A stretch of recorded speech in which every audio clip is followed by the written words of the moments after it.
The critical patriot देखने वाले सब दोस्तों को खुशामदीद। आज एक दफा फिर अमेरिका से मेरे साथ शरीक गुफ्तगू हैं साजिद तारड़ साहब। तारड़ साहब रिपब्लिकन पार्टी के एक प्रोमिनेंट मेंबर हैं।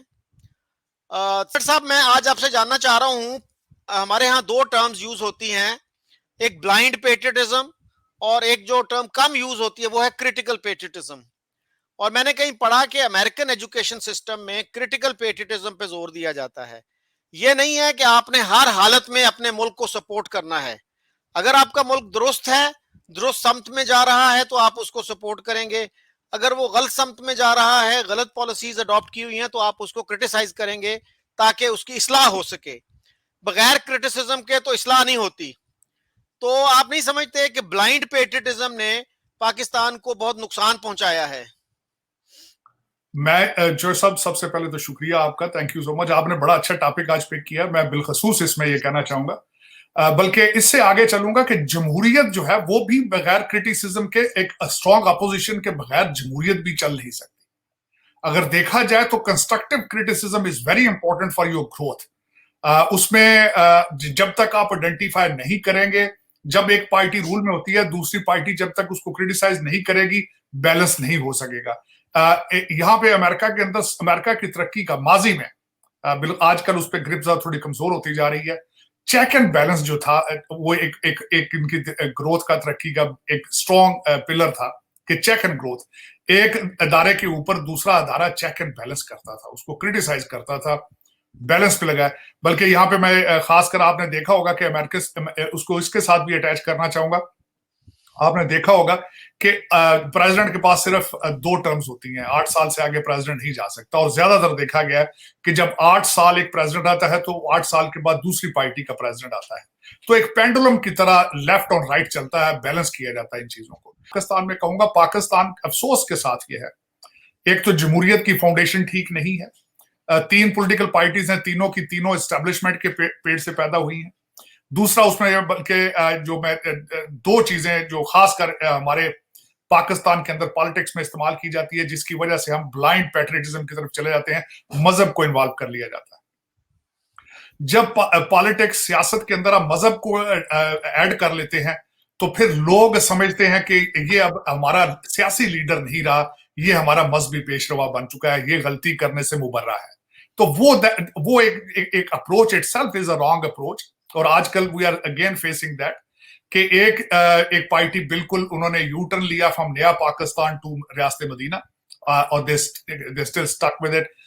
उन्होंने दिखाया कुछ था, किया कुछ और है, और यही एक वजह है कि ब्लाइंड क्रिटिसिज्म। और दूसरा एक और मैं यहां पे बात करना चाहूंगा, बिल्कुल जिनमें मैं खुद भी शामिल हूं, अपने पड़ोस के किसी मुल्क की तरक्की की बात करें तो आपको कहा जाता है कि you are bashing your own country. चले ठीक है, मैं कल एक जगह बैठा था किसी एक प्रोग्राम में, तो मैंने ये कहा है, ठीक है, आप अपने पड़ोसी भारत की तरक्की को नहीं देखना चाहते तो चाइना की तरक्की को देख लें। उन्होंने भी पिछले 40-50 साल के अंदर भरपूर तरक्की की है। आप उनके साथ समझते हैं हमारी जो दोस्ती है हिमालय से ऊंची है, लेकिन वहां से आप किकबैक्स तो लेने चले जाते हैं, आप वहां करप्शन करने तो चले जाते हैं, लेकिन ये नहीं देखते कि वहां पे वो करप्शन को डील किस तरह करते हैं। जब वो पकड़ते हैं किसी को करप्शन में तो गोली किस तरह मारते हैं, वो चीज वहां नहीं देखते। आप वहां की प्रिजन सिस्टम को नहीं देखते, आप वहां की मैन्युफैक्चरिंग को नहीं देखते, आप उनके जोन जो उन्होंने बनाए, ट्रेड जोन और मैन्युफैक्चरिंग जोन है, उनसे तरक्की हासिल नहीं, आप उनसे भी नहीं देखना चाहते। आप बांग्लादेश से सीख लें। मेरे ख्याल में तो आज अगर देखा जाए तो आप अफगानिस्तान से सीख लें कि किस टेक्निकल तरीके से उन्होंने आपके डॉलर सक कर लिए सारे के सारे। आप भारत की तरक्की नहीं देखना चाहते क्योंकि आप नफरत करना चाहते हैं, आप उनसे आपकी फाउंडेशन है नफरत में, तो अगर नहीं देखना चाहते ठीक है, लेकिन आसपास देखें, आपके सामने सामने कोरिया ने किस तरह तरक्की की है, आपके सामने टर्की ने किस तरह तरक्की की है, आप उनकी तरक्की पे तवज्जो दे लें। लेकिन जब आप आंखें बंद करके रखेंगे, इस वक्त चौधरी साहब मुझे सख्त अफसोस के साथ कहना पड़ता है कि आपको फिर एक दफा मजहब का टीका लगाया जा रहा है, आपको रेडिकलिज्म की तरफ धकेला जा रहा है। कहा जाता है ये सियासत नहीं, ये इबादत है। मैं इसके खिलाफ नहीं हूं, लेकिन इसको इबादत के दर्जे की तरह अगर करना है, इबादत की तरह लेके जाना, फिर इबादत की तरह आप जब गवर्न करें तो फिर वो भी इबादत समझे आप। फिर करप्शन के खिलाफ भी जाएं इबादत समझ के, आप जहालत के खिलाफ भी इबादत करें। आप इग्नोरेंस के खिलाफ भी आप जो है इबादत करें, सिर्फ इसको सियासी स्लोगन के तौर पे इस्तेमाल ना करें। ये मुल्क के साथ ज्यादती है। पहली दफा ज़ियाउल हक साहब ने ये किया था, उस वक्त तो डॉलर मतलूब थे अफगानिस्तान की जंग की वजह से, तो आपको मुजाहिदीन बनाया गया, आपको जिहाद किया गया। लेकिन आज मेरे ख्याल में अफसोस के साथ है कि एक भी इंग्लिश चैनल मौजूद नहीं पाकिस्तान में। आपको अपने बच्चों के साथ जब भी कम्युनिकेट करना पड़ता है ट्वीट में, तो वो भी उर्दू में करनी पड़ती है। लेकिन मेरे ख्याल में एक तो क्रिटिसिज्म हेल्दी होना चाहिए, कंस्ट्रक्टिव होना चाहिए, और आपकी आंखें खुली रहनी चाहिए कि पूरी दुनिया को देखें कि बाहर क्या हो रहा है। खासकर आपके पड़ोस में जिन लोगों के साथ हम जेनेटिकली अटैच हैं, जिनके सिमिलैरिटीज हैं, अटैच तो नहीं, सिमिलैरिटीज हैं, उन्होंने 76 साल में कौन सा सफर तय किया है और आपकी डायरेक्शन क्या है, ये सोचना बहुत जरूरी है। सोवियत यूनियन और अमेरिका की जब इतनी दुश्मनी थी, कोल्ड वॉर थी, जब सोवियत यूनियन ने स्पुतनिक छोड़ा, जो पहला मैन मेड सैटेलाइट था 1957 में, the Americans were very very surprised, और वो नहीं समझते थे कि सोवियत यूनियन साइंटिफिकली टेक्नोलॉजिकली इतना एडवांस्ड मुल्क है। तो उन्होंने अपनी टीमें भेजी कि जाओ उनके एजुकेशन सिस्टम का मुतालिया करो। तो हम क्यों नहीं सीखना चाहते अपने हमसायों से, चाइना से, इंडिया से। अब इंडिया पे आप देखिए कि हम 25 करोड़ का मुल्क हैं, लेकिन एक भी एकेडमिक एक्सपर्ट नहीं है इंडिया पे। यानी आज आपने किसी टीवी चैनल ने समझना हो कि इंडिया में क्या हो रहा है, क्या नहीं हो रहा, उनका एजुकेशन सिस्टम, उनकी इकोनॉमी, उनका इंफ्रास्ट्रक्चर, उनका कास्ट सिस्टम, जो भी है, तो एक बंदा नहीं है ऐसा जिसपे वो कह सकें कि यार वो बंदा एक्सपर्ट है, उसको बुला लो और वो आपको सही पर्सपेक्टिव दे देगा। तो ये तो हम क्या जहालत की बुनियाद पे इंडिया का मुकाबला करना चाहते हैं? जो साहब, मैं इससे थोड़ा एक स्टेप आगे जाना चाहता हूं। मेरा एक अलमिया, मेरा एक सोच मैं आपके सामने रखना चाहता हूं कि मैं किस चीज की एक मुझे अजियत में मुब्तला हूं आजकल। वो इस तरीके से कि इंडियन इंस्टीट्यूट ऑफ टेक्नोलॉजी से जो बच्चे पढ़ के निकल रहे हैं, जी जी, वो अमेरिका में, ये मेरा country, this is my homeland, यहाँ की हर दूसरी बड़ी ऑर्गेनाइजेशन का सीईओ जो है वो इंडियन इंस्टीट्यूट ऑफ टेक्नोलॉजी से पढ़ा है। जी जी, ठीक। इंडियन इंस्टीट्यूट ऑफ टेक्नोलॉजी जो है वो हार्वर्ड से ज्यादा पुराना नहीं है, वो कैम्ब्रिज और ऑक्सफोर्ड से पुराना नहीं है। पाकिस्तान का इस वक्त आपकी रूलिंग एलीट सारी की सारी, बल्कि हर सीएसएस अफसर जो है उसको भी मौका दिया जाता है, और ज्यादातर वो आके यहां से कैम्ब्रिज, ऑक्सफोर्ड, हार्वर्ड से और येल से पढ़ के जाते हैं। लेकिन वो क्या सीख के जाते हैं? मनी लॉन्ड्रिंग सीख के जाते हैं, फ्रॉड सीख के जाते हैं, धोखा देना सीखते हैं, पाकिस्तान का खून चूसना सीख कर जाते हैं। इंडियन इंस्टीट्यूट के बच्चे पढ़ के आ रहे हैं, वो वहां से अजय बंगा पैदा हो रहा है, और हमारे यहाँ कैम्ब्रिज से, एचईसन से सारे फराडी पैदा हो रहे हैं। ये मैं इस चीज पे आगे स्टक हो गया हूं कि क्या डीएनए ऐसा है? ये क्या वजह है कि 400 साल पुराने इंस्टीट्यूशन है और उनकी डिग्रियां आपके ऊपर बेअसर हैं, वो आपके ऊपर से गुजर रही हैं। आप यहां से जब वापस जाते हैं तो दिल दिमाग यहां छोड़ जाते हैं, वहां जाके तो फिर पाकिस्तान के लोगों का कत्लेआम करते हैं, खून चूसते हैं उनका। आप जाके मुझे इस बात की समझ नहीं आ रही। आप कह रहे हैं कि लोगों को, मैं सिर्फ इस चीज पे, मैंने बल्कि इस पे रिसर्च कर रहा हूं। मैं in the future I am planning to go to these institution and meet these educators there, कि यार जब पाकिस्तानी बच्चों को एडमिशन देते हो तो क्या सिखाते हो उनको? लूटना। आपका हर इस वक्त रूलिंग एलीट जितनी की जितनी है सारी फॉरेन एजुकेटेड है, और बर्तानिया और अमेरिका की टॉप यूनिवर्सिटीज में से है। लेकिन मैं जब जाके देखता हूं लंदन में 20-20 ग्रेड के आपके अफसर होते हैं, आपके तीसरी नस्ल के ब्रिटिश एजेंटों के ग्रैंड किड्स हैं, उनके हालात देखता हूं मैं टोरंटो के अंदर और देखता हूं लंदन में, तो मैं खून के आंसू रोता हूं कि यार एक डेवलपिंग कंट्री, एक भुख नाल सड़िया पिया मुल्क है, ओदी हालत है। अब मैं लेटेस्ट मिसाल देना चाहता हूं आपको। आपकी केयर टेकर गवर्नमेंट पंजाब की, आईएमएफ और अभी अब मिन्नतें तरले कर रहे हैं दुनिया सारी के, नाक से लकीरें निकाल रहे हैं। एक हफ्ता पहले उन्होंने 3 अरब 20 करोड़ रुपए की गाड़ियां खरीदी हैं अपने असिस्टेंट कमिश्नर्स और कमिश्नर्स के। को पूछने वाला है? हालांकि केयर टेकर गवर्नमेंट को यह करना ही नहीं चाहिए, उनका तो पोर्टफोलियो ही नहीं है, दे आर नॉट इलेक्टेड। लेकिन उनको क्यों नहीं पूछा जा? कौन उनको पूछेगा जब वहां से लोग डॉलरों के थैले भर के प्राइवेट जहाजों में फ्लाई कर रहे हैं? उनको रोकने वाला क्यों नहीं है कोई आज तक पैदा हुआ पाकिस्तान में? अभी भी हो रहा है। तो मेरी समझ से बाहर है कि ये क्या है सिस्टम के एक हाँ, एक तो मैं ये इसमें ओपनली कहूंगा, किसी को बुरा लगे अच्छा लगे, कि दुनिया में नेशनलिस्ट मूवमेंट्स चली थी, जिसमें डोनाल्ड ट्रंप की भी मूवमेंट थी, ब्रेक्सिट हुआ है, उसके बाद अरब स्प्रिंग हुई है, मोदी साहब आए हैं, खान साहब आए थे। लेकिन मोदी साहब ने नेशनलिज्म दिया आपके पड़ोस में, उनसे यही सीख लें कि नेशनलिस्ट लीडर किस तरह प्रोड्यूस करना है, चाहे वो चाय वाला हो। लेकिन ये कि अगर बात करें सिर्फ वही, और उस नेशनलिज्म का असर जो है उसके उनके डायस्पोरा पर भी है। मैं अभी थोड़ी तफसील में मैं बात बताना चाहूंगा। मैं समझता हूं ये मॉडल होना चाहिए आपके आने वाले फ्यूचर प्राइम मिनिस्टर्स के लिए। अभी मोदी साहब के 3 विजिट हुए हैं, अमेरिका के, फ्रांस के और यूएई के। तीनों के अंदर उन्होंने अपने डायस्पोरा को प्रमोट किया है, उन्होंने अपनी करेंसी को प्रमोट किया है, यूपीआई सिस्टम को प्रमोट किया है, मेक इन इंडिया प्रमोट किया है। हर चीज वो जहां गए हैं, जो भी टेक्नोलॉजी खरीद कर लेकर भारत जा रहे हैं, वो मैन्युफैक्चर भारत में होगा। आपके लोग क्या करते हैं? आपके लोग यहां कर्जा लेने आते हैं, पैसे मांगने आते थे। पिछले माजी के आपके लीडर 300-300 लोगों का उनका डेलीगेशन आता था साथ, खानसामे साथ आते थे, फोटोग्राफर उनके साथ आते थे, सारे फ्राडिया 300-300 इकट्ठे करके लाते थे रिश्तेदार अपने। मुझे आप हज करने जाते हैं सरकारी खर्चे पे, तो 100 बंदों का आप डेलीगेशन वहां ले जाते हैं। क्या what is wrong with Pakistan?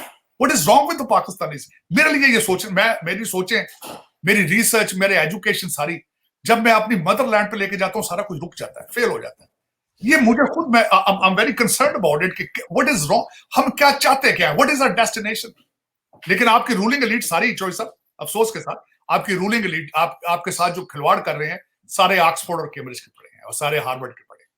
Ji sir, न सिर्फ ब्यूरोक्रेट बल्कि हमारे जो पॉलिटिशियंस हैं, बहुत सारे जो हैं अच्छे वेस्टर्न इंस्टीट्यूशन से पढ़े हैं। हमारे बहुत सारे जो एम्बेसडर्स हैं, दे वर एजुकेटेड एट फ्लेचर्स। अमेरिका में एक अच्छा इदारा है फ्लेचर। लेकिन सर वो पूरी दुनिया देख चुके होते हैं, लेकिन वो रिटायरमेंट के बाद भी कुछ सच नहीं बताते कि हम कितना पीछे रह गए हैं। क्या उनको नहीं पता कि साउथ कोरिया ने अपना सफर जो है कहां से शुरू किया था, सिंगापुर ने कहां से शुरू किया था, मलेशिया को देख लीजिए, टर्की को देख लें, यूएई को इवन देख लें, कि वो पिछले 50-60 साल में कहां से कहां पहुंच गए हैं। तो ये एम्बेसडर्स जो हैं, जो फ्लेचर से और बाकी अच्छे इदारों से पढ़ के आते हैं, पूरी दुनिया का एक्सपोजर होता है, वो कभी नहीं बोलते कि हमने कहां गलतियां की। और वो जब भी एडवोकेट करेंगे, मोर ऑफ द सेम करेंगे। हमारे एक रिटायर्ड एम्बेसडर हैं, बड़े व्लॉग्स बनाते हैं, उन्होंने पिछले दिनों जो इंडिपेंडेंट माइंडेड व्लॉगर्स हैं उनको क्रिटिसाइज किया और उनको ये कहा कि जी आपको पाकिस्तान ने बहुत कुछ दिया है, आप पाकिस्तान के नैरेटिव को प्रमोट किया करें, इंडिया के नैरेटिव को प्रमोट ना करें। तो मैंने उनसे क्वेश्चन ये किया कि सर आप जिस नैरेटिव को लेके चले हैं 40 साल से, 50 साल से, उसने आपको दिया क्या है? रिजल्ट देखे ना उसका। Proof of the pudding is in the eating. अगर तो उसने कुछ डिलीवर किया है फिर तो ठीक है। अगर कुछ लोग उसको क्रिटिसाइज कर रहे हैं तो उसका लॉजिकली जवाब दें। अब ये कह देना जी पाकिस्तान ने आपको बहुत कुछ दिया है, तो सर जो 2.5 करोड़ बच्चे स्कूलों से बाहर हैं, जो हमारे 40% बच्चे जो स्टंटेड ग्रोथ का शिकार हैं, 2/3 जो चिल्ड्रन हैं जो मेल नरिश्ड हैं, जिनके बारे में हमारे एक finance minister, former finance minister Miftah Ismail ने कहा कि अगर आप मेल नरिश्ड हैं तो आप साइंस और मैथ में आप आगे नहीं जा सकते। तो हम क्या कर रहे हैं? हम क्रिटिकल को अपना जायजा लेने के लिए तैयार नहीं, और वो लोग जो पूरी दुनिया देख चुके होते हैं वो नहीं बोलने के लिए तैयार कि हम कितना पिछड़ गए हैं बाकी दुनिया से। तो सर, मैं आज अगर आपकी पाकिस्तान की फॉरेन मिनिस्ट्री को रिव्यू करूं, तो मेजॉरिटी ऑफ आपकी एम्बेसी आपको बंद कर देनी चाहिए। उसकी वजह ये होती है, आप कभी नोट करें कि आपके फॉरेन डिप्लोमेटिक मिशन का फर्क क्या, उसकी क्या ड्यूटीज क्या होती है। आजकल शनाख्ती कार्ड और पासपोर्ट ऑनलाइन बन जाते हैं। अगर ये इसी के लिए आप इतना खर्चा कर रहे हैं तो बंद कर दें इनको। दूसरा मैं आपको बताना चाहूंगा, ये एक ओपन रवाज है आपका पाकिस्तान में। आपके एम्बेसडर तो चलें फिर सीएसएस अफसर होते हैं, लेकिन नीचे वाला अमला सारा आपके सियासी लीडरों के रिश्तेदार होते हैं। ये साले और बहनोई की गेम है सारी। वो सारे रिश्तेदार होते हैं, वो समझते हैं we are invincible, we are untouchables. वो यहां पे आते हैं 12-1 बजे हर डिप्लोमेटिक मिशन के अंदर। 12-1 बजे वो आते हैं, सिगरेट चाय पीते हैं, घंटा रेट पे बैठ के गपशप लगाते हैं, वापस चले जाते हैं। उनके खिलाफ ना शिकायत की जा सकती है, ना उनसे बात की जा सकती। तो और दूसरा, एक मैं सबसे बड़ी बात कहूंगा, आपके डिप्लोमेटिक मिशन अगर गौर किया जाए, कर क्या रहे हैं, क्या कर रहे हैं? आपके पास एक्सपोर्ट करने के लिए कुछ भी नहीं है, आपके लिए इंपोर्ट करने के लिए आपके पास डॉलर मौजूद नहीं है। फॉरेन पॉलिसी सिर्फ आपकी ये है कि जहां से डॉलर मिलते हैं उनके साथ आपके रिलेशनशिप है, ये आपकी फॉरेन पॉलिसी है। तो डिप्लोमेटिक मिशन का क्या मतलब है? मेरे ख्याल में आपको पैसा बचाना चाहिए, आपको सिर्फ और सिर्फ 4-5 एम्बेसीज रखनी चाहिए, दूसरी सारी की सारी बंद करके ये अपने जितने आपके जो डॉक्टर, मैं एक और सबसे बड़ी बात ये बताना चाहूंगा, छोटा सा मेरे लिए तकलीफ दे है, आपके सारा सीएसएस अफसर सारे या डॉक्टर हैं या इंजीनियर हैं। और दूसरा दर हकीकत उसका मकसद ये है कि उनको ट्रेन किया जाता है, टेक्निकल एजुकेशन लेकर आते हैं, रट्टा लगाने की आदत पड़ जाती है, रट्टा देकर सीएसएस का इम्तिहान कर लेते हैं और फिर कौम का खून चूसते हैं। सोसाइटी के बारे में, सोसाइटी के इश्यूज के बारे में उन्हें नहीं पता होता। बल्कि मैं इनको 2-3 ग्रुपों में, पहले मैं देसी जबान में आपको, आपके देखने वालों को समझाने की कोशिश करूंगा अगर पाकिस्तान में को देख रहे हैं। एक तो आपके इस वक्त जो अब सियासी लीडरों की बात कर रहे हैं, मैं उनको सियासी लीडर, मैं, क्योंकि वो सियासी पार्टी है, जमहूरी पार्टी है, नहीं है, इंट्रा पार्टी इलेक्शन ही नहीं होते।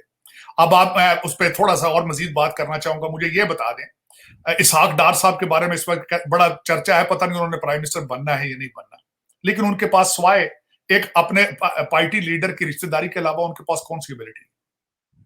और दूसरा, उनके एक वो जो जिस पार्टी की मैं बात कर रहा हूं, वो सबसे पहले अपने रिश्तेदारों को, फैमिली को जब खत्म हो जाते हैं, फिर किसी को बार ओहदा दिया जाता है। अच्छा, उसमें मैं बताना ये चाहूंगा, एक ग्रुप है आपका जो इलेक्टेबल्स हैं। और इलेक्टेबल्स कौन है? इलेक्टेबल्स वो हैं जो आप ब्रिटिश लोग, जिन लोगों को जमीनें देकर गए थे, अब उनके ग्रैंड किड्स, मैं ओरिजिनली जो ब्रिटिश एजेंट्स थे, उनके जो आगे दोते पोते हैं इस वक्त, वो सारे इलेक्टेबल्स हैं। मुख्तलिफ पार्टियों से घूम फिर कर वो इस्लामाबाद पहुंच जाते हैं, कुछ एस्टेब्लिशमेंट के साथ अटैच है, उनके लिए काम कर रहे हैं। कुछ उनमें से मजहबी फैमिलियां हैं, वो गट तवीद के देते हैं, उनके मुरीदैन इतने हैं, उन्होंने वैसे लोगों को बेवकूफ बना रखा है। दूसरा क्या होता है? दूसरा ग्रुप कौन सा है? दूसरा ग्रुप वो है कि जो हमारे देहातों के लोअर मिडिल क्लास के बच्चे हैं, वो सीएसएस करके उन्हीं ब्रिटिश एजेंट्स की जो पोतियां दोतियां, उनसे शादियां करते हैं, फिर उनके अखराजात उठाने के लिए पाकिस्तान के साथ वो जुल्म करते हैं कि जिसका हद कोई नहीं। फिर उसमें तड़का तब लगता है कि जब वो 19 ग्रेड में आके इंग्लैंड और अमेरिका देख जाता है साल डेढ़ के लिए, वो अफसर, वो यहां पे निशानियां लगा जाता है मकानों के ऊपर, वो अपना दिल दिमाग यहां छोड़ जाता है, फिजिकली जाता है, फिर हर बंदे को वो डॉलर और पाउंड से जरब देता है। यही ट्रेजेडी है और कोई नई बात नहीं है इसमें। आप इस वक्त आपकी जो रूलिंग एलीट है, उसमें मेरे लिए सबसे बड़ा एक केस था, वो तो यकलत सामने आ गया, जो कोर कमांडर लाहौर थे, जिन्होंने 9 मई का हादसा था। मैंने जब उनका पोर्टफोलियो पढ़ा तो मेरे पांव के नीचे से जमीन निकल गई कि उनके चीफ साहब से भी, हमारे चीफ जस्टिस से भी रिश्तेदारी, दूसरे वो भट्टू साहब हैं, वो सीएसएस अफसर हैं, उनसे भी रिश्तेदारी। और मैं हैरान था कि इस केस को आप 10,000 से मल्टीप्लाई कर रहे हैं। These people play guard in Pakistan, they are above the law. और ये अच्छा, दूसरा उसमें जो सब, जो मैं ये बात कर रहा हूं, जो नई नहीं है, हर पाकिस्तानी को पता है, हर एजेंसी को पता है पाकिस्तान में क्या हो रहा है। लेकिन अफसोस की बात यह है कि पाकिस्तान के इश्यूज का सबको पता है, हल किसी के पास नहीं है, या हल इसको करना ही नहीं चाहता। वो ना आपकी इस वक्त जुडिशरी काम कर रही है, ना पीआईए काम कर रही है, ना रेलवे काम कर रही, ना एंटी करप्शन डिपार्टमेंट काम कर रहा है, वो खुद करप्शन में इन्वॉल्व है, ना नैब काम कर रहा है, वो भी करप्शन में इन्वॉल्व है।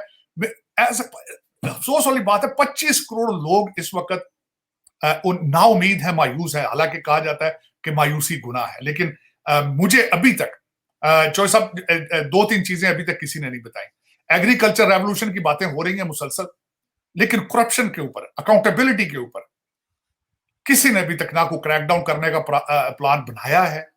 और मेरी नजर में, मैं खुद एक वकील हूं, जिस सोसाइटी में सजा का कॉन्सेप्ट, पनिशमेंट का कॉन्सेप्ट ना हो, वो तरक्की नहीं कर सकती। उसकी वजह यह है, फिर हर जगह पे इश्यूज हैं। आप एयरपोर्ट से हम उतरते हैं, करप्शन देखते हैं, जब तक वापस नहीं आते करप्शन के। लेकिन कौन करेगा ये बिल्ली के गले में घंटी कौन बांधेगा? 76 साल तो हो चुके हैं, 76 साल। अब आगे अगर आपको कुछ चॉइस साहब कुछ चीज नजर आती है तो प्लीज मुझे भी गाइड करें। मैं खुद इस वक्त बड़ा मायूस हूं जो कुछ भी पाकिस्तान के अंदर, बल्कि ये केयर टेकर गवर्नमेंट के प्राइम, देखिए आपके फैसले, पाकिस्तान में केयर टेकर गवर्नमेंट बननी है, मीटिंगें दुबई में हो रही हैं, मीटिंगें नहीं, मैं उनको कहूंगा डीलें दुबई में हो रही हैं कि भाई बारियां बना लेते हैं तुम। ये पहले भी बारियां थी, इन्हीं बारियों के चक्कर में इमरान प्रोजेक्ट लॉन्च किया गया था। ये पहले जो 2 पार्टियों की मनापली थी, अब हम फिर वहीं के वहीं खड़े हैं। हर 10 साल के बाद हम अपना सर्कल कंप्लीट करके बदतरीन सर्कल फिर उसी जगह पे आ जाते हैं। कर्जों पे कर्जे हैं। कब दुनिया में कितने ममालिक आपने देखे जिनका एक कारोबार हो कर्जा लेना? हमारा कारोबार है कर्जा लेना, और 76 साल से हो रहा है। जी, बहुत बदकिस्मती की बात है ये। अच्छा सर, हमारे यहाँ कुछ ऐसे इश्यूज भी हैं कि जिन पे कोई भी आदमी जो है जुबान खोलने से डरता है, जिसमें से एक ब्लास्फेमी लॉ है। और उस पे आपको पता है कि हमारे एक बहुत बड़े इस्लामिक स्कॉलर हैं जो आजकल डेलस में रहते हैं, जावेद गामदी, उन्होंने यहां तक कहा कि ये कुरान, हदीस और फिका के भी खिलाफ है। लेकिन हमारी पार्लियामेंट भी खौफजदा है कि वो उस पर बोल नहीं सकती। एक मिनिस्टर ने बात की थी कि इस लॉ को प्रोसीजरल अमेंडमेंट्स कम से कम इसमें करनी चाहिए, तो ही वाज गन डाउन। और हम ये कहते हैं कि जी इंडिया में जो है ना माइनॉरिटीज का जेनोसाइड हो रहा है, और ये भूल जाते हैं वो कि 1947 में मुसलमान वहां पे 9.5% थे, आज वो 15% हैं। तो ये अच्छा जेनोसाइड है। और हमारे यहाँ हम कभी नहीं देखते कि सेल्फ क्रिटिसिज्म की हमारे यहाँ कोई गुंजाइश नहीं है, उसको कहते हैं कि ये गद्दारी है, ये मुल्क से बेवफाई है। और आप ये देखिए कि हमारे आइन में लिखा हुआ है कि कोई नॉन मुस्लिम आपका प्रेसिडेंट और प्राइम मिनिस्टर नहीं बन सकता। तो हम क्यों इतने इनसिक्योर हैं? अगर नहीं भी लिखेंगे तो जो हमारे यहाँ क्लाइमेट ऑफ ओपिनियन है उसमें कोई नॉन मुस्लिम इतने आला ओहदे तक पहुंच नहीं सकता। हकीकत तो यह है कि कोई चीफ मिनिस्टर भी नहीं बन सकता, कोई आर्मी चीफ नहीं बन सकता। फिर भी हमें क्यों लिखने की जरूरत पेश आती है? और Pakistan becomes one of the few countries which have legislated discrimination, constitutionally sanctioned discrimination.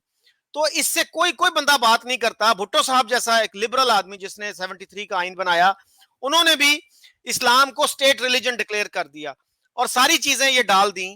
और फिर ज़ियाउल हक आए, उन्होंने मजीद उसको टाइट कर दिया।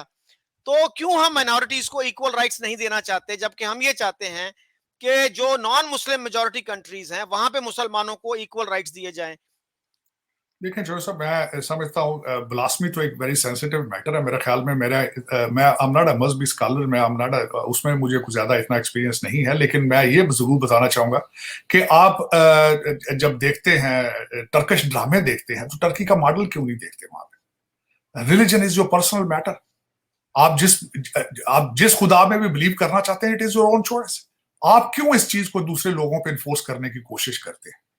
मेरी नजर में जो मैं समझता हूं, मैंने I have read so many things about Islam versus other religions, centre is the same.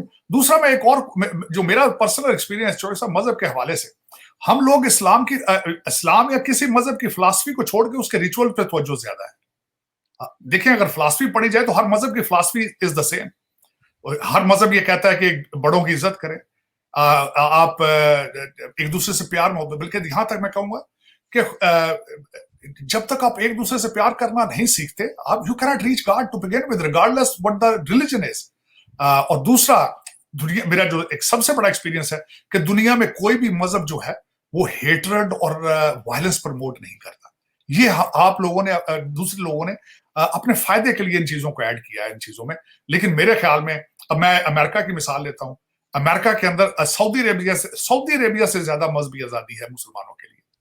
मुझे आज तक कभी किसी ने ये नहीं कहा कि यू आर अ मुस्लिम है, वाई यू आर, आपका तुम्हारा ये बिलीव क्यों इस तरह है, या मुझे क्रिटिसाइज नहीं किया।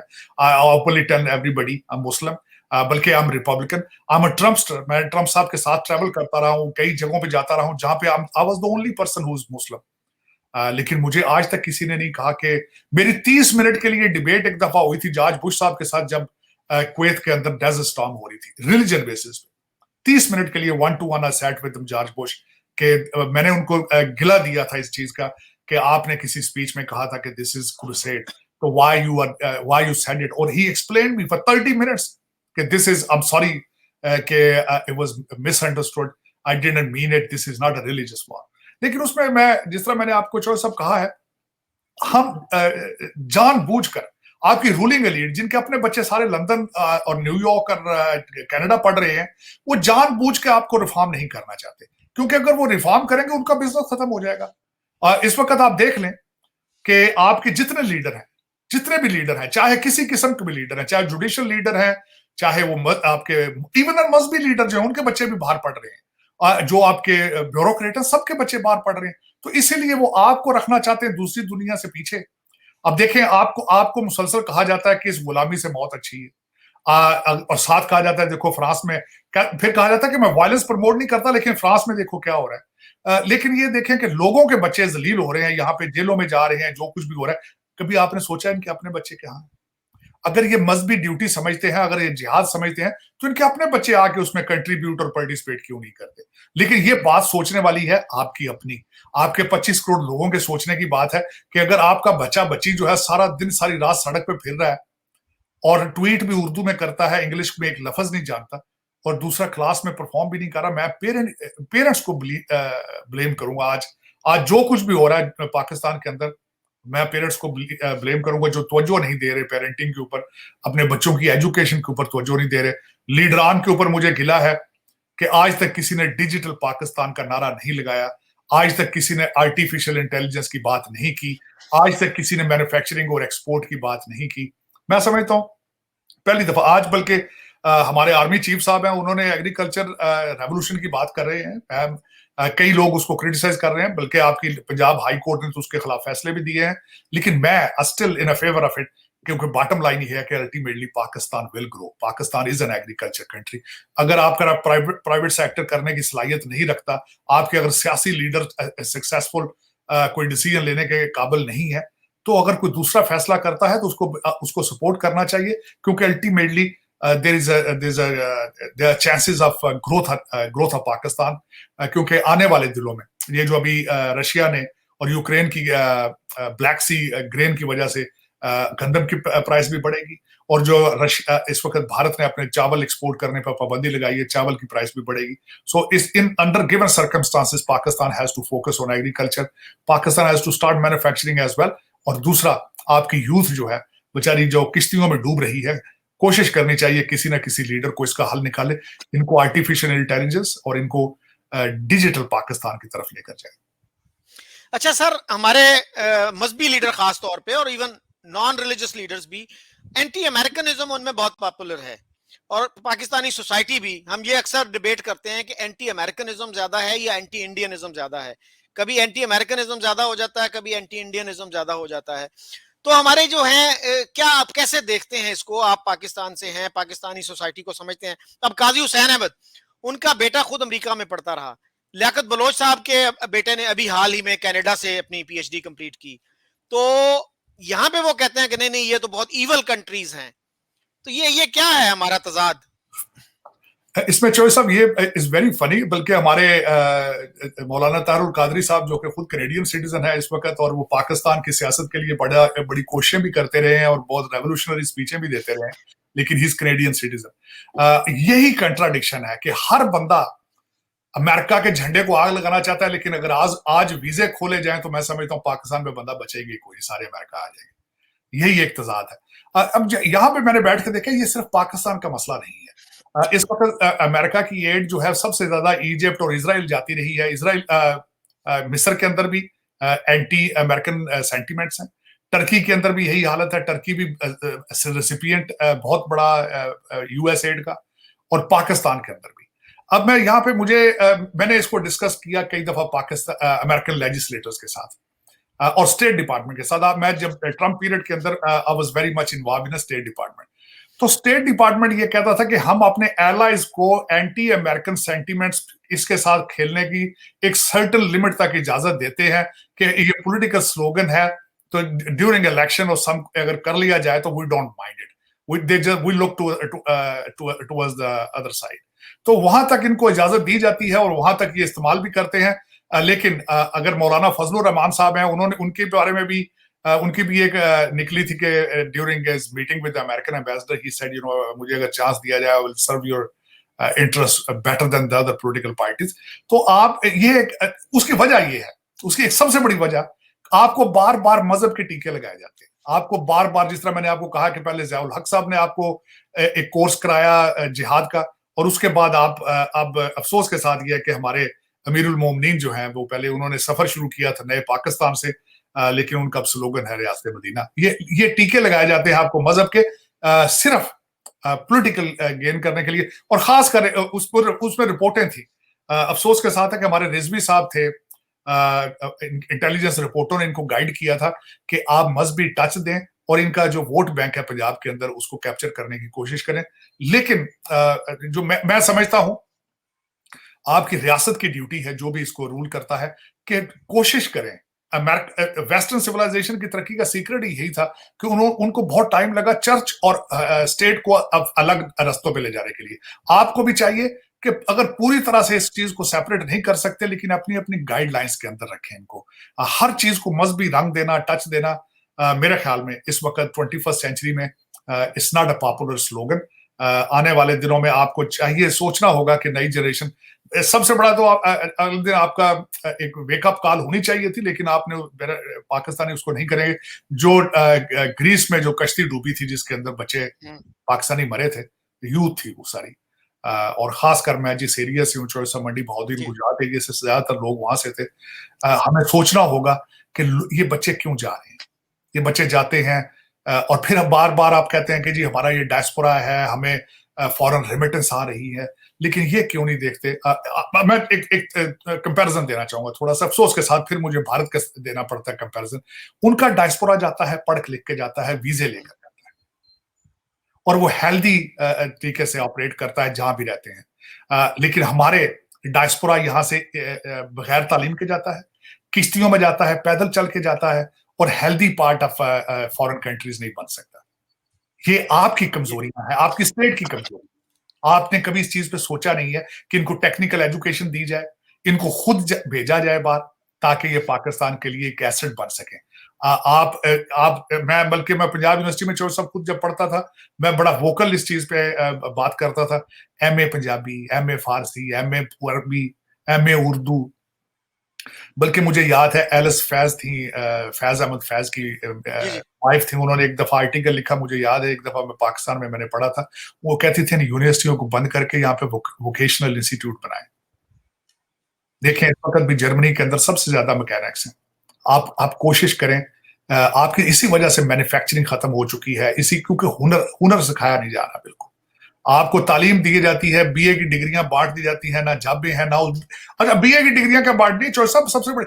मैंने यहाँ रिसेंटली अमेरिका के अंदर एक लड़का एमबीए हायर किया, इस्लामाबाद एक यूनिवर्सिटी से एमबीए करके आया, 2 लफ्ज इंग्लिश में नहीं लिख सकता। एमबीए पता नहीं उसने किस तरह की डिग्रियां, जो आपके प्राइवेट स्कूल है डिग्रियां बांट रहे हैं, लेकिन लोगों के पास कोई टैलेंट नहीं है, लोगों के पास कोई स्किल नहीं। अफसोस। जी, आपने सर दोबारा कहा कि हमें रिलीजन को पॉलिटिक्स से अलग करना होगा, तो उसमें तो सर बानी पाकिस्तान की बड़ी मशहूर स्पीच है 11 अगस्त 1947 वाली, उसी को अगर हम अपने मशाले राह बना लेते तो हम बहुत सारे कंफ्यूजन से बच सकते थे, जिसमें उन्होंने कहा था कि सबके हुकूक बराबर होंगे और religion has nothing to do with the business of the state, यानी मजहब का रियासत के उमूर से कोई ताल्लुक नहीं होगा। अच्छा सर, आखिर में एक और क्वेश्चन मेरे ज़हन में आ रहा है कि हमारे बहुत सारे जो एलीट के हैं लोग, वो प्राइवेटली एक बात करते हैं और उनकी पब्लिक पोजीशन दूसरी होती है, तो आपका भी इंटरेक्शन उनसे रहता है, तो क्या प्राइवेटली वो ये मानते हैं कि हमें इंडिया के साथ ताल्लुकात बेहतर बनाए बगैर हमारी इकोनॉमी सुधर नहीं सकती, हमारे हालात बेहतर नहीं हो सकते, इसलिए कि हमारा जो बहुत बड़ा एक रिसोर्स है जिससे हम फायदा नहीं उठा रहे, वो है इंडिया के साथ जो है अच्छे ताल्लुकात हों तो हम बहुत ज्यादा फायदा उठा सकते थे, जिस तरह बांग्लादेश फायदा उठा रहा है। अभी आप देखिए श्रीलंका के साथ उनके अच्छे ताल्लुकात नहीं थे, फिर भी उन्होंने श्रीलंका को अभी मदद की जब उनका डिफॉल्ट हुआ। तो क्या हमारी एलीट में ये एहसास है, चाहे वो पब्लिकली ना कहें तो प्राइवेटली क्या वो मानते हैं? शोएब साहब, आपने जो आखिरी सवाल किया, ये सवाल जो है this is my daily life. उसकी वजह ये है कि पाकिस्तान के अंदर मेरी जो इस वक्त भी रूलिंग एलीट है उसके साथ काफी I'm in touch with them। ये बिल्कुल आपकी बात ठीक है, वो सारे समझते हैं कि भारत के साथ हमारे रिलेशनशिप ठीक होने चाहिए, इसके बगैर हमारी तरक्की पॉसिबल नहीं है। दूसरी साइड पर मेरी जो भारतीय रूलिंग एलीट है उनके साथ भी मेरी इंटरेक्शन रहती है वॉशिंगटन डीसी में। आज से तकरीबन 1 महीना पहले यहाँ पे जब मोदी साहब आए थे तो उनके साथ जो डेलीगेशन आया था मेरी, उन कुछ लोगों के साथ I was invited at one of the dinner in diplomatic areas, तो उसमें मेरी उनके साथ भी इंटरेक्शन थी, उनके भी यही फीलिंग्स थी। वो भी ये चाहते हैं कि बल्कि डायलॉग इस चीज पे हुआ था कि भारत जिस तरीके से तरक्की कर रहा है, अगर उसके पड़ोस के अंदर हालात ठीक ना हो तो भारत के लिए कितना अच्छा होगा। तो सबने ये इससे एग्री किया था कि भारत की तरक्की में ये जरूरी है कि उसके पड़ोस के अंदर भी अमन हो और वो भी सर्वाइव करें। ये उनके सेंटिमेंट्स थे और I was very encouraged with it. बल्कि बल्कि आप सोच नहीं सकते कि this is one of my desire, this is one of my work कि हमारे बॉर्डर सॉफ्ट हो। हम चाइना और भारत देखें, उनके साथ बॉर्डर के ऊपर टेंशन है लेकिन ट्रेड हो रहा है। और दूसरा, मैं एज अमेरिकन जो एक फिलॉसफी है उनसे सीखा है कि चाहे आपकी जितनी भी शिद्दत से एक दूसरे के साथ जंग हो रही हो, लड़ाई हो, लेकिन डायलॉग ओपन रखना चाहिए। अभी मैं रिसेंट उसकी मिसाल देना चाहता हूं कि चाइना के साथ सख्त हालात खराब हैं आजकल, अमेरिका के सैंक्शंस के बारे में सोचा जा रहा है, कई चीजें वहां से मैन्युफैक्चरिंग को निकाल के भारत, फिलीपीन, भारत, वियतनाम लेके जा रहे हैं वो। लेकिन इसके बावजूद टोनी बिल्किन वेंट देयर, इसके बावजूद Henry Kissinger went there other day, उसके बाद हमारी सेक्रेटरी जो है एलन जो है वो गई हैं। तो 3 लोगों का 1 महीने के अंदर विजिट हुआ है चाइना का, हालांकि हालात बड़े टेंस चल रहे हैं। हालांकि दूसरी साइड पे जो बाइडेन ने ये कहा है कि president Xi is a dictator. इसके बावजूद डायलॉग, क्योंकि अमेरिकन ये समझते हैं कि जब जाके डायलॉग किया जाता है, you can read their mind, you can assess something कि व्हाट इज गोइंग ऑन। हमने ये विंडो बिल्कुल बंद कर दी, हम ये चीजों पे जाते ही नहीं। एक सुबह ऐलान किया जाता है कि भारत के साथ ट्रेड शुरू किया जाएगा, शाम को चेंज कर लिया जाता है। वहां पे हमारे शहबाज शरीफ साहब ने ट्रेड मिनिस्टर भेज दिया हाई कमीशन ऑफिस में, लेकिन ट्रेड शुरू नहीं किया। हम लोग, पाकिस्तान का सबसे बड़ा सेटबैक ये है, प्रोजेक्ट शुरू कर लेते हैं, फॉलो बैक नहीं करते, उनको फॉलो नहीं करते। अब उसमें ये बहुत जरूरी, पाकिस्तान के सर्वाइवल के लिए इतना सख्त जरूरी है कि भारत के साथ ट्रेड किया जाए। मैं उसको छोटी मिसाल देना चाहूंगा, भारत से चीजें दुबई जाती हैं, दुबई से होकर पाकिस्तान आ रही है, आप ये देखें उन पे फ्रेट कितना आ रहा है। और दूसरा, पिछले दिनों में लोगों ने सोचा था, सोच रहे हैं, बल्कि सारे फॉरेन एजुकेटेड हैं, उन्हें पता है कि भारत के साथ जब तक हम ट्रेड नहीं करेंगे, आप तरक्की की अलग बात है, आप सर्वाइव करना मुश्किल हो जाएगा। और इस वक्त मैं समझता हूं कि ना सिर्फ भारत, आपको ट्रेड करना होगा ईरान के साथ, आपको ट्रेड करना होगा अफगानिस्तान के साथ, और आपको ट्रेड करना होगा चाइना के साथ, for your survival and your growth.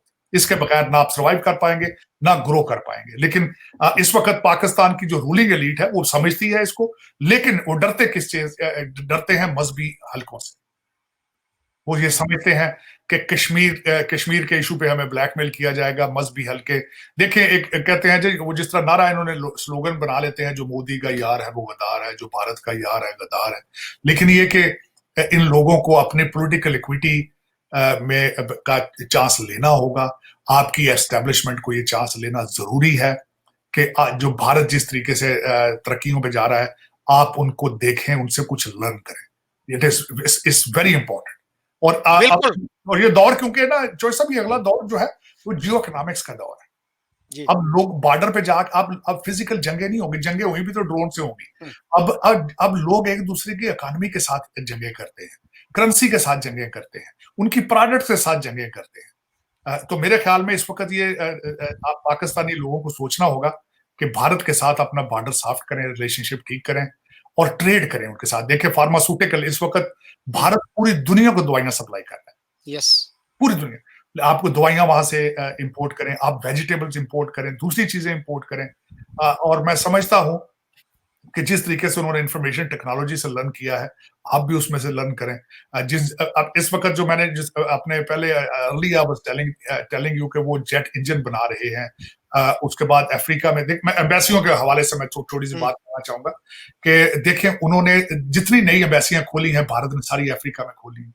वहां से उन्होंने अपने मिलिट्री अटैचेस को बुलाकर दोबारा ट्रेनिंग दी है कि वहां पे जो रशिया असला सप्लाई कर रहा था अफ्रीका में, due to the Ukraine war, वहां पे गैप आया है, उस गैप को भारत फिल करेगा।